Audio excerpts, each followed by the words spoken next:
The December wind carried the scent of cinnamon and wood smoke through the narrow streets of our neighborhood, mixing with the distant sound of church bells that seemed to echo from another time entirely. I pressed my face against the cold window glass, watching my breath fog the surface as snowflakes danced in the amber glow of the street lamps. The house felt different that evening, quieter somehow, as if it too was holding its breath in anticipation of something we couldn't yet name. My mother had been acting strangely for weeks. Not the usual pre-Christmas bustling that filled our home with the sounds of wrapping paper rustling and cookie sheets clattering in the oven, but something deeper, more contemplative. She would pause in the middle of folding laundry, her hands still clutching one of my father's flannel shirts, and stare out the kitchen window with eyes that seemed to be looking at something far beyond our frost-covered backyard. The letter arrived on a Tuesday morning, 3 days before Christmas Eve. I remember the exact moment because I was sitting at our wooden kitchen table, the one with the deep scratches from years of family dinners, spooning brown sugar over my oatmeal while the radio played softly in the background. The mailman's footsteps crunched through the fresh snow on our front porch, and then came that familiar sound of the mail slot opening with a metallic squeak. My mother emerged from the hallway, her house slippers making soft, shuffling sounds against the hardwood floor. She wore her favorite burgundy robe, the one with tiny roses embroidered along the collar that I used to trace with my finger when I was small. Her hair was still pinned up from sleep, a few gray strands catching the morning light that streamed through our lace curtains. The envelope was cream-colored, thick and formal, with handwriting that seemed to shimmer slightly in the winter sunlight. My mother's hands trembled as she held it, and I noticed how the paper seemed to glow against her fingers. She turned it over several times, as if memorizing every detail, before carefully opening it with the silver letter opener that had belonged to her own mother. As she read, I watched her face transform. The worry lines that had creased her forehead for weeks began to soften, and something that looked like wonder began to bloom in her eyes. She pressed the letter against her chest, and I could hear her breathing become deeper, more peaceful. The kitchen suddenly felt warmer, as if an invisible hearth had been lit somewhere nearby. "What is it, Mama?" I asked, setting down my spoon. The oatmeal had grown cold, but I hardly noticed. The air around us seemed to shimmer with an energy I couldn't understand, like the moment right before lightning strikes when everything becomes electric and alive. She looked at me with eyes that sparkled with unshed tears, but they weren't tears of sadness. They were the kind of tears that come when something beautiful and unexpected touches your heart so deeply that your body can't contain the joy. She folded the letter carefully, as if it were made of butterfly wings, and tucked it into the pocket of her robe. "It's from your grandmother," she said quietly, her voice carrying a note of amazement that made the words sound almost musical. "Your grandmother who passed away when you were just 2 years old." The room seemed to hold its breath. Outside, I could hear the neighbor's dog barking in the distance, and somewhere a car engine was warming up, but these sounds felt muffled, as if they were coming from another world entirely. The morning light streaming through our window suddenly seemed more golden, more alive, casting everything in our kitchen in a warm, honey-colored glow. "But Mama, that's impossible," I whispered, though even as I said it, I felt something deep in my chest telling me that impossible things were exactly what Christmas was made for. She sat down across from me at the table, her movements slow and deliberate, as if she were afraid that moving too quickly might shatter whatever magic had settled over our kitchen. The wood creaked softly under her weight, a sound I had heard thousands of times, but which now seemed to carry its own kind of music. "She always told me that love doesn't end when someone leaves us," my mother said, her voice so soft I had to lean forward to hear her. "She said that the deepest love finds a way to reach across any distance, through any barrier, to touch the people who need it most." The letter rustled gently in her pocket as she shifted in her chair. I could smell her lavender soap mixing with the lingering scent of coffee and the pine boughs we had arranged on the windowsill. Everything in that moment felt heightened, more real than real, as if someone had adjusted the contrast on our ordinary morning and revealed colors I had never noticed before. "What does it say?" I asked, though part of me wondered if some messages were too sacred to be shared, too personal to be spoken aloud. My mother's hand moved to her pocket, and I could see her fingers tracing the outline of the folded paper through the fabric. Her eyes grew distant, not with sadness, but with the kind of remembering that brings the past rushing back so vividly, you can almost smell your grandmother's perfume and feel her gentle hands braiding your hair.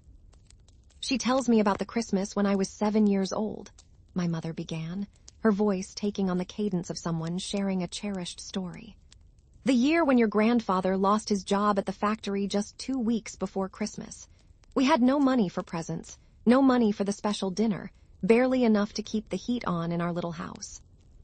I could almost see it, that small house from my mother's childhood, with its single strand of colored lights draped around the front window and the smell of coal burning in the old furnace. My mother had described it to me before, but now, with this impossible letter in her pocket, the images felt more vivid, more alive. She writes about how she stayed up all night on Christmas Eve, not wrapping presents because there were none to wrap, but praying. Praying that somehow, someway, she could give her children the kind of Christmas that would fill their hearts with joy even when their stockings remained empty. The morning light shifted slightly, and our kitchen seemed to glow with a warmth that had nothing to do with the furnace humming in the basement. I could feel goosebumps rising on my arms, not from cold, but from the strange electricity that seemed to dance in the air around us. "And then what happened?"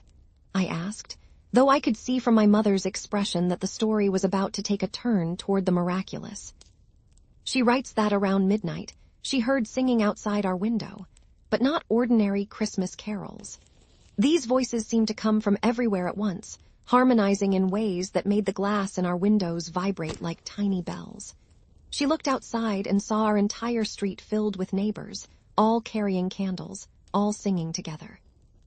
My mother paused, and I could see her reliving the memory as if she were 7 years old again, pressing her small face against a cold window and witnessing something that would stay with her for a lifetime. "Mrs. Henderson from next door had organized it all," she continued. "Every family on our street had secretly prepared something. Food, small gifts, warm blankets.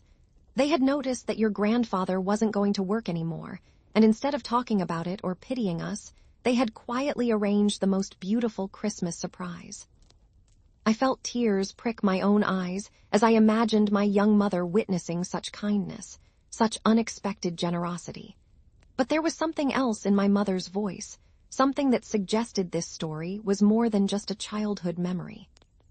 "But here's what your grandmother writes that I never knew before," my mother said, leaning forward and lowering her voice to almost a whisper. "She tells me that she recognized one of the voices singing outside our window that night.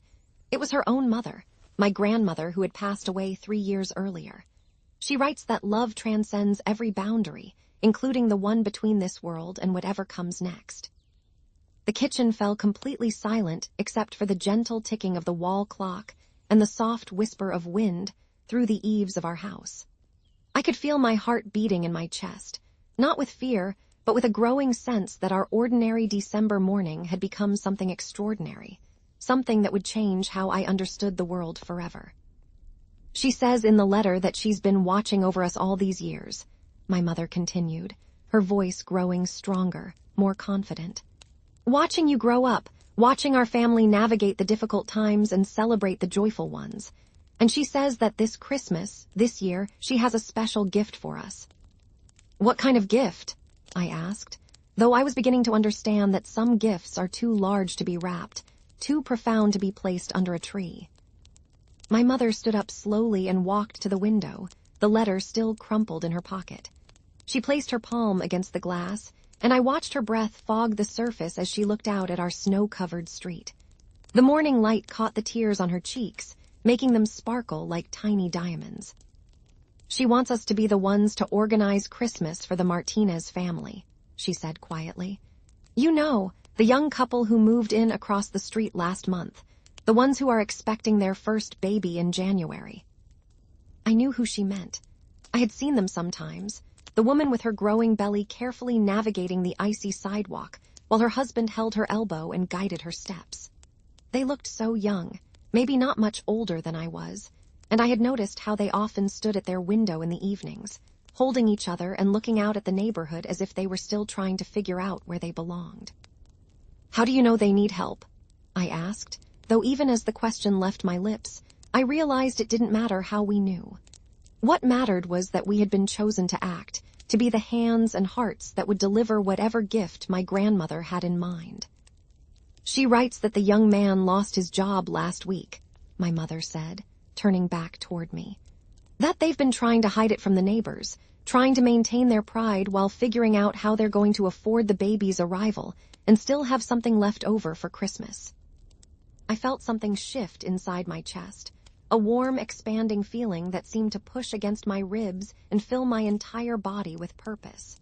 This was why the morning had felt different, why the air had seemed charged with possibility. We weren't just receiving a message from beyond. We were being invited to participate in something much larger than ourselves.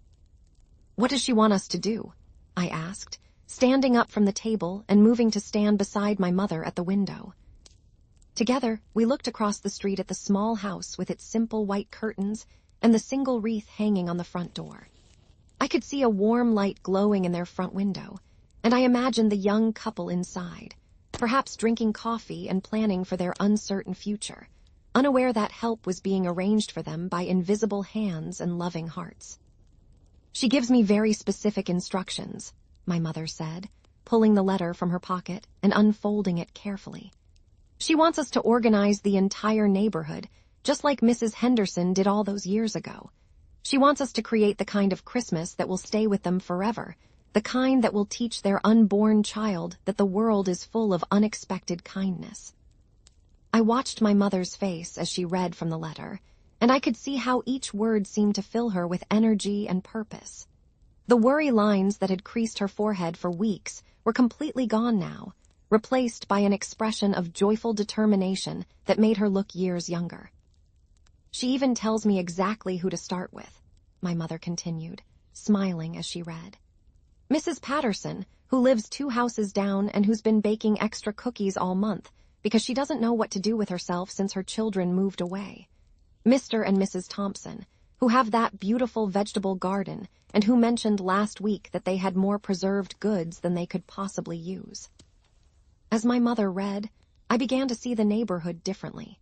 Instead of just a collection of houses where people happen to live near each other, I saw a community of hearts waiting to be connected, a web of potential kindness that just needed someone to start weaving the threads together.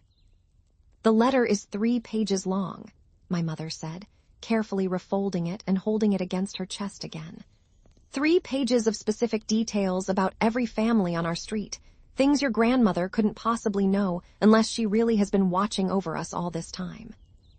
Outside, the snow had begun to fall more heavily, creating a soft white curtain that made our neighborhood look like something from a Christmas card. But I could feel that this wasn't going to be a Christmas card kind of Christmas. This was going to be the kind of Christmas that changes people, that reminds them what's possible when love moves through the world without boundaries or limitations. "When do we start?" I asked, though I could feel my body already preparing for action, already anticipating the conversations we would have and the plans we would make. "Right now," my mother said, moving toward the coat closet with steps that seemed lighter than they had been in weeks. "Your grandmother writes that we have exactly 3 days to pull this together, and that every hour matters." I followed her to the closet, watching as she pulled out her heavy winter coat, the dark blue one with the silver buttons that she saved for special occasions. As she wrapped her scarf around her neck, I could smell her perfume mixing with the wool, creating a scent that would forever remind me of this moment when our ordinary life became touched by magic. "Are you scared?" I asked as we prepared to step out into the snow and begin something we had never attempted before. She paused with her hand on the doorknob and looked at me with eyes that sparkled with something I had never seen before. Not excitement exactly, but something deeper. A kind of fearless love that seemed to radiate outward from her entire being. "Terrified," she said with a laugh that sounded like music. "And absolutely thrilled. Your grandmother writes that the most important things we do in life always require us to step beyond what we think is possible." We stepped out into the December morning, and I felt the cold air immediately fill my lungs and wake up every cell in my body. The snow crunched under our boots as we made our way down the front walk, and I could hear the sound of our breathing mixing with the distant hum of the neighborhood waking up around us. Our first stop was Mrs. Patterson's house, a small yellow cottage with white shutters and a garden that bloomed magnificently every spring. Even in winter, her front porch was welcoming, with evergreen garlands draped along the railings and a collection of red ribbons that fluttered gently in the morning breeze. My mother knocked on the door with the brass knocker shaped like a pineapple, and we waited while we heard footsteps approaching from inside. When Mrs. Patterson opened the door, the scent of vanilla and cinnamon rolled out to greet us, along with the warm glow of her kitchen lights and the sound of soft jazz playing on her radio. "Oh my goodness, what brings you two out so early on such a snowy morning?" she asked, though her tone was delighted rather than concerned. Mrs. Patterson was the kind of woman who always seemed genuinely happy to see people, as if every visitor was a gift she hadn't expected to receive. "We have something wonderful to ask you," my mother said, and I could hear a new quality in her voice, a kind of confidence that seemed to come from knowing she was carrying out instructions from a source beyond herself. "We're organizing a special Christmas surprise for the young couple across the street, and we were hoping you might want to be part of it." Mrs. Patterson's eyes immediately lit up, and she opened the door wider, inviting us into her warm kitchen without a moment's hesitation. The room smelled like heaven, with cooling racks full of cookies covering every available surface and the radio playing White Christmas, so softly it felt like background music for our own lives. "Oh, those sweet young people," she said, immediately understanding who we meant. "I've been watching them and wondering how they're managing. She looks so young to be having her first baby, and he seems to carry the weight of the world on his shoulders." As my mother explained our grandmother's plan, I watched Mrs. Patterson's face transform with the same kind of wonder I had seen in my mother's eyes earlier that morning. It was as if the idea of organizing Christmas for someone else had awakened something in her that had been sleeping, waiting for exactly this kind of purpose. "I have been baking far too many cookies," she admitted with a laugh that made her whole kitchen seem brighter. "I keep telling myself I'm going to stop, but then I wake up in the morning and find myself pulling out the mixing bowls again. It's like my hands know something my mind doesn't." By the time we left Mrs. Patterson's house 20 minutes later, she had already begun pulling containers from her cabinets and making lists of everything she wanted to contribute. The snow had continued falling while we were inside, and our neighborhood looked even more magical than it had when we started our journey. Our next stop was the Thompson house, a larger home with a wraparound porch and the kind of garden that made everyone in the neighborhood slow down when they walked past it in the summer. Mr. Thompson answered the door in his work clothes, even though it was barely 9 o'clock in the morning, and I could smell coffee and bacon coming from somewhere deep inside the house. "Well, hello there," he said with the kind of smile that suggested he was always happy to take a break from whatever project he was working on. "What can I do for you ladies on this beautiful snowy morning?" When my mother explained our mission, Mr. Thompson called to his wife, and soon we were all gathered in their kitchen, which looked out over their snow-covered garden. Mrs. Thompson was a small woman with gentle hands and eyes that seemed to notice everything, and when she heard about the young couple's situation, she immediately began opening cabinets and showing us jars of preserves and pickled vegetables. "We always put up far more than we can eat," she said, pulling down mason jars filled with jewel-colored jellies and perfectly preserved peaches. "Every year I tell myself I'm going to make less, and every year I find myself canning as if I'm preparing to feed an army." Mr. Thompson nodded knowingly and gestured toward their basement door.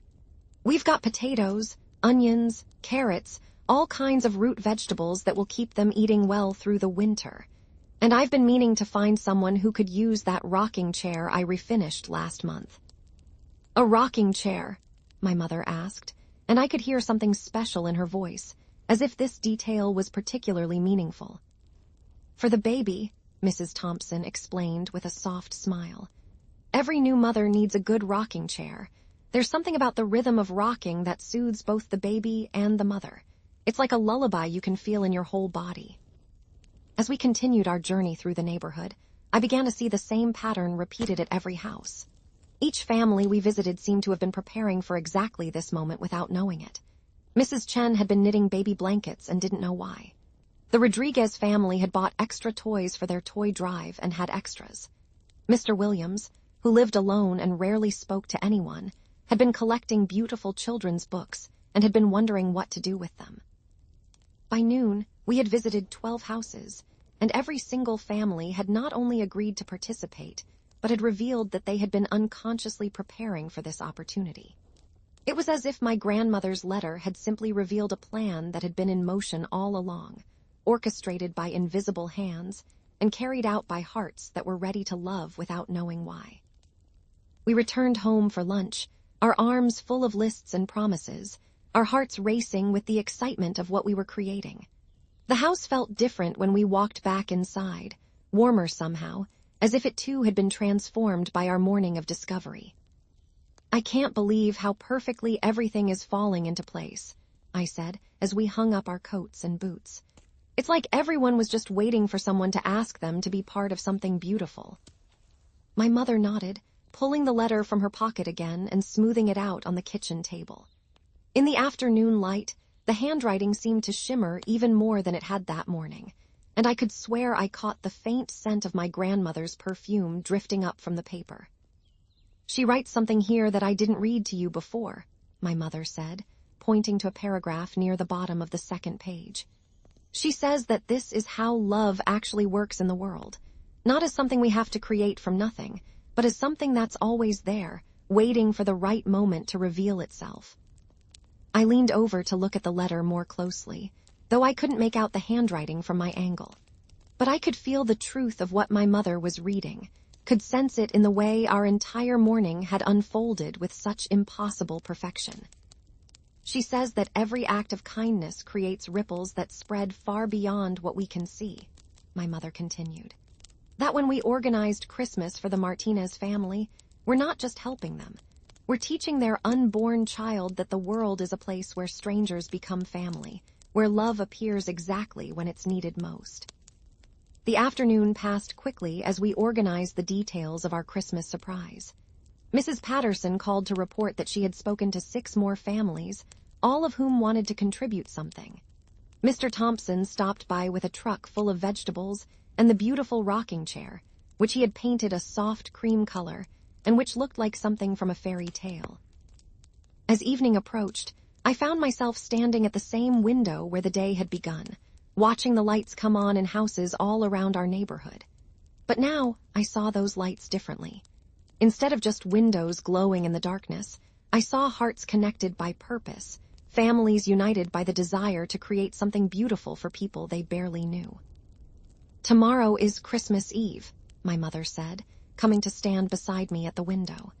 "Your grandmother writes that everything needs to be ready by tomorrow evening, when they usually take their walk around the neighborhood. How will we get everything to them without them knowing who organized it?" I asked, suddenly realizing that we hadn't discussed the logistics of actually delivering our surprise. My mother smiled and pointed to a paragraph at the bottom of the letter. "She's thought of that too. She says that Christmas magic works best when it appears to come from nowhere, when the recipients can believe that love itself arranged their miracle." That night, I lay in bed listening to the snow falling against my window and thinking about everything that had happened since the letter arrived. In less than 12 hours, our quiet neighborhood had been transformed into something that felt alive with purpose and connection. But more than that, I felt as if I had been given a glimpse into how the world actually works, how love moves through our lives in ways we rarely notice or understand. I must have fallen asleep thinking about my grandmother, because I dreamed that I could see her standing in our kitchen, looking exactly as she had in the old photographs, but somehow more alive, more present. In my dream, she was smiling as she watched my mother reading the letter, and I could hear her voice saying, "Love never ends, sweetheart. It just finds new ways to express itself." I woke up on Christmas Eve morning with that voice still echoing in my mind, and the certainty that today would be even more magical than yesterday had been. The house smelled like cinnamon and coffee, and I could hear my mother moving around in the kitchen, humming something that sounded like a lullaby. When I came downstairs, I found her standing at the stove making pancakes, but these weren't ordinary pancakes. She had made them in the shape of stars and trees, and the kitchen counter was covered with small containers of different colored syrups and fresh fruit arranged in patterns that looked like tiny Christmas decorations. "Today's the day," she said without turning around, though I could hear the excitement in her voice. "Your grandmother writes that everything will come together perfectly, but that we need to trust the process and not try to control every detail." Throughout the morning, people began arriving at our house carrying boxes and bags and expressions of barely contained excitement. Mrs. Patterson came with enough cookies to feed a small army, all arranged in beautiful tins with red ribbons. The Thompson family arrived with their truck full of vegetables and preserves, plus blankets and pillows that Mrs. Thompson had been saving for the right occasion. Mr. Williams, the quiet man who lived alone, surprised everyone by showing up with a handmade cradle that he had been working on in his basement workshop. It was carved from cherry wood and polished to a warm glow, with tiny stars and moons carved along the headboard. When my mother asked him about it, he simply said that his hands had been guided to create it, though he hadn't known why until yesterday. By afternoon, our living room looked like the staging area for the most elaborate Christmas surprise in history. There were boxes of food, bags of baby clothes and toys, handmade furniture, and even a small Christmas tree that the Chen family had brought because they said it needed to find its proper home. But the most amazing thing wasn't the abundance of gifts. It was the way everyone who participated seemed to glow with a kind of inner light, as if the act of giving had awakened something beautiful in each of them. People who had lived next to each other for years were talking like old friends, sharing stories and laughing in ways that suggested they had discovered something precious that had been hiding in plain sight. "How are we going to get all of this across the street without them seeing?" Mrs. Patterson asked as we surveyed the mountain of gifts and supplies that had accumulated in our living room. My mother pulled out the letter and read from the final page. "Your grandmother says that at exactly 6 o'clock, Mrs. Rodriguez will call the Martinez family and invite them to her house for dinner. She says they'll be gone for exactly 2 hours, which will give us time to set everything up." Sure enough, at 6 o'clock we watched from our window as the young couple emerged from their house, bundled up against the cold and walking carefully across the snowy street to the Rodriguez house. The woman moved slowly, one hand on her belly and the other holding her husband's arm, and I could see how they both looked around the neighborhood as they walked, as if they were still trying to figure out how they fit into this community. As soon as they disappeared inside, our entire operation swung into motion with a coordination that seemed almost supernatural. Mr. Thompson and Mr. Williams loaded everything into 3 pickup trucks, while the women organized the items according to where they would go in the house. Mrs. Chen had somehow gotten a key from Mrs. Rodriguez, who had convinced the Martinez family to leave their door unlocked in case of emergencies. I had never been part of anything that felt so perfectly choreographed and yet so spontaneous. Everyone seemed to know exactly what to do and where to go, as if we had been practicing this operation for months instead of planning it for less than 24 hours. The young couple's house was small but warm, with hardwood floors and white walls that seemed to glow in the light from our flashlights. We moved through the rooms like dancers, placing furniture and arranging gifts with an efficiency that felt almost magical. The rocking chair went by the window in what would obviously become the nursery. The food filled their pantry and refrigerator until both were overflowing with abundance. The baby clothes and toys were arranged in the nursery as if they had always belonged there. But the most beautiful moment came when Mrs. Patterson and I were arranging the cookies in their kitchen. She had brought dozens of different varieties, each one wrapped individually with tiny cards that explained what kind it was and what special ingredient she had added. As we worked, I could smell the lingering scent of vanilla and butter, and I realized that these weren't just cookies. They were edible expressions of love, small works of art created by hands that had been guided by something larger than themselves. The Christmas tree went in their living room corner, already decorated with handmade ornaments that various neighbors had contributed. Mr. Williams had carved tiny wooden angels, Mrs. Chen had made delicate paper snowflakes. The Rodriguez children had created colorful felt decorations shaped like stars and bells. When we were finished, the house looked like something from a Christmas dream. Every room glowed with warmth and abundance, but more than that, the entire space felt alive with love. It was as if we had managed to capture the essence of Christmas itself and pour it into the walls and furniture and every carefully placed gift.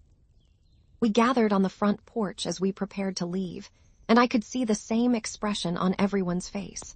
We had just participated in something that none of us fully understood, but that all of us recognized as sacred.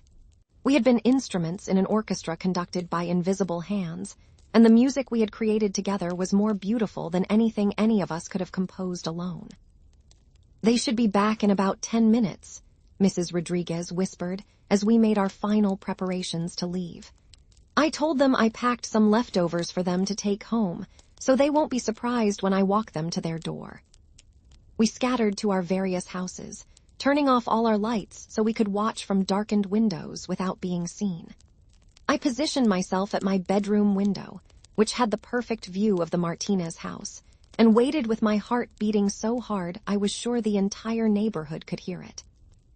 At exactly 8 o'clock, I saw them coming down the street, walking slowly through the snow and talking quietly to each other.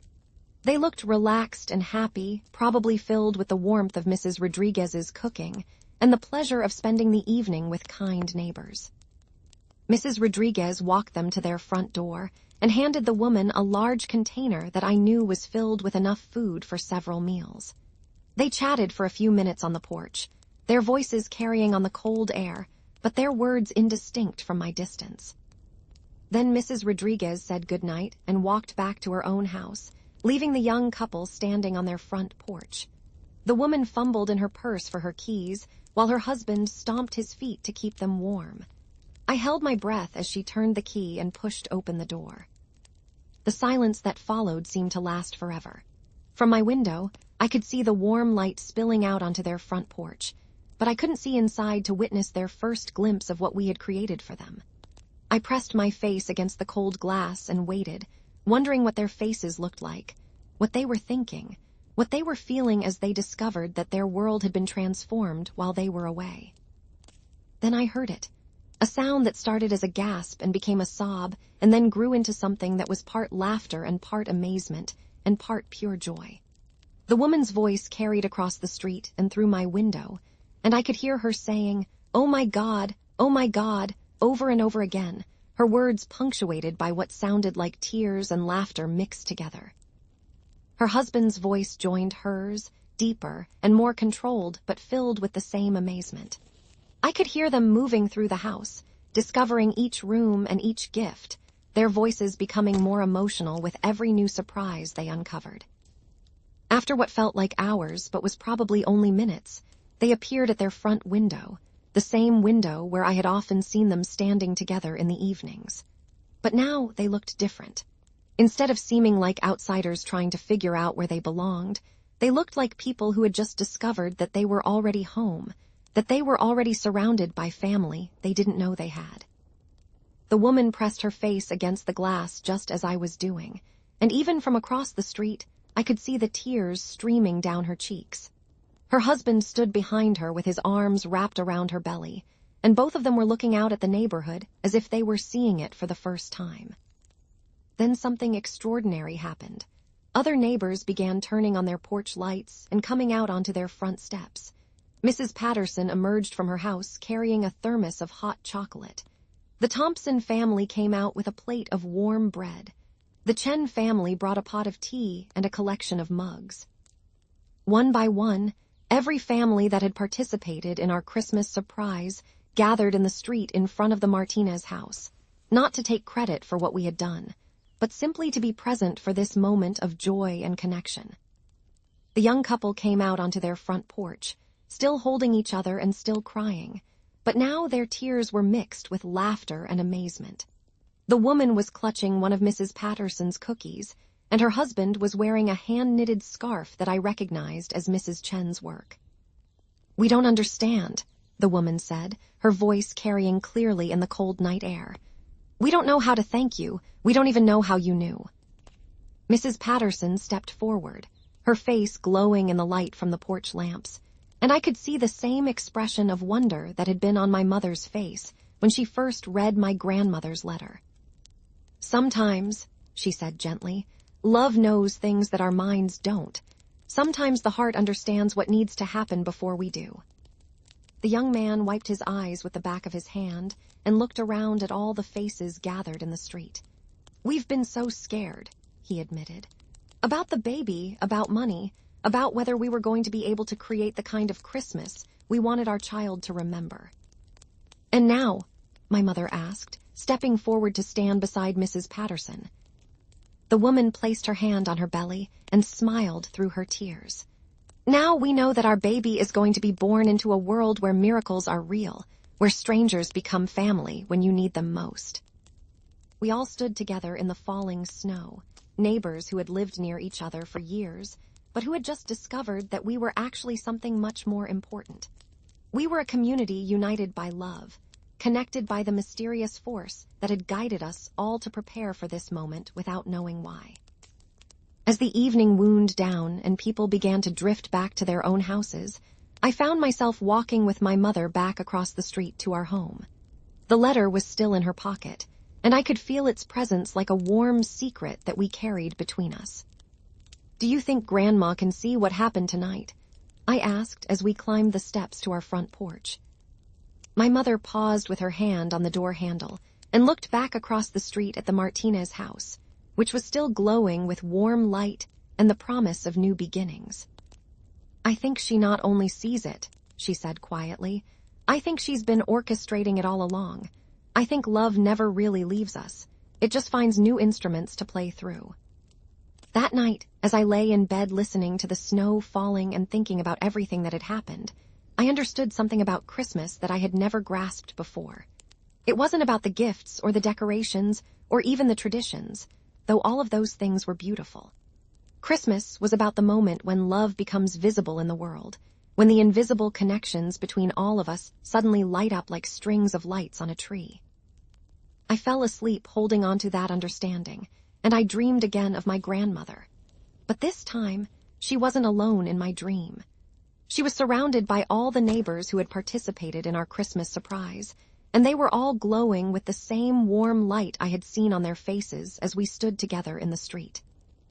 In my dream, my grandmother was smiling as she watched the young couple discovering their transformed house, and I could hear her voice saying, "This is how love works, sweetheart. It moves through willing hearts and creates miracles that remind us we're all connected, all part of the same beautiful story." When I woke up on Christmas morning, the first thing I did was run to the window to look across the street at the Martinez house.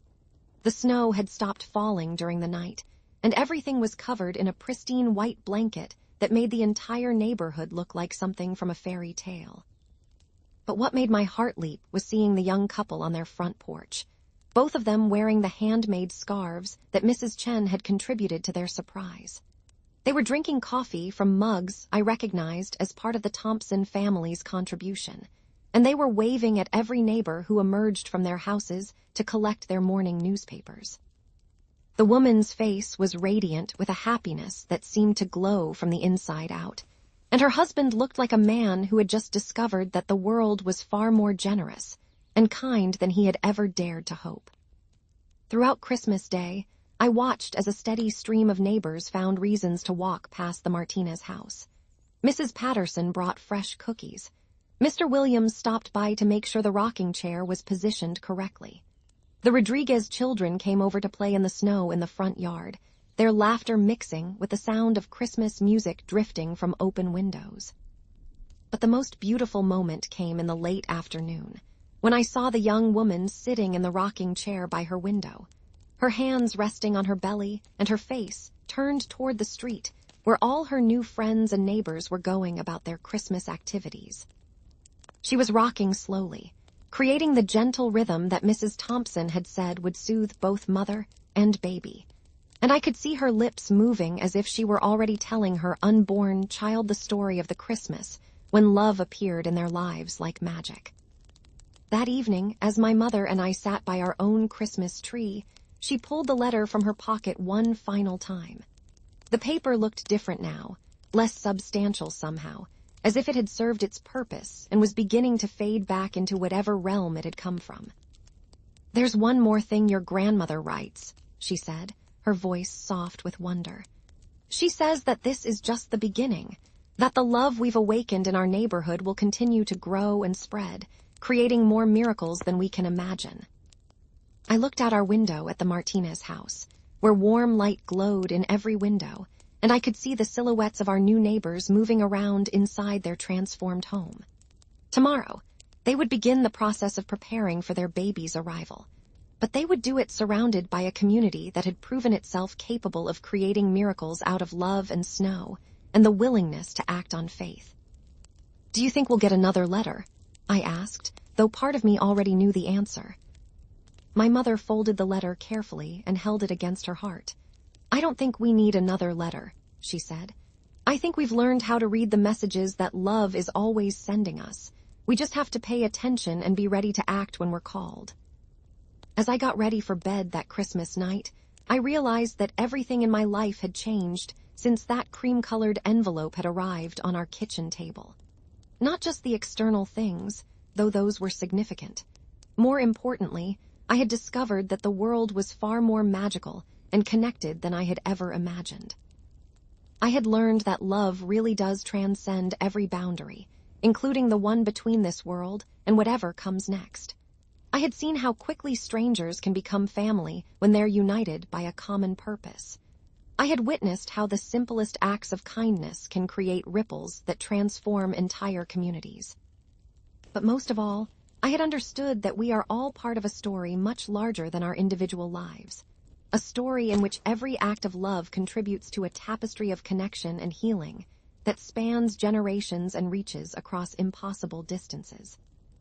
As I drifted off to sleep, I could hear the sound of laughter coming from the Martinez house, mixed with Christmas music and the gentle creaking of a rocking chair. Tomorrow would bring new challenges and new opportunities to create miracles, but tonight, all was well in our little corner of the world.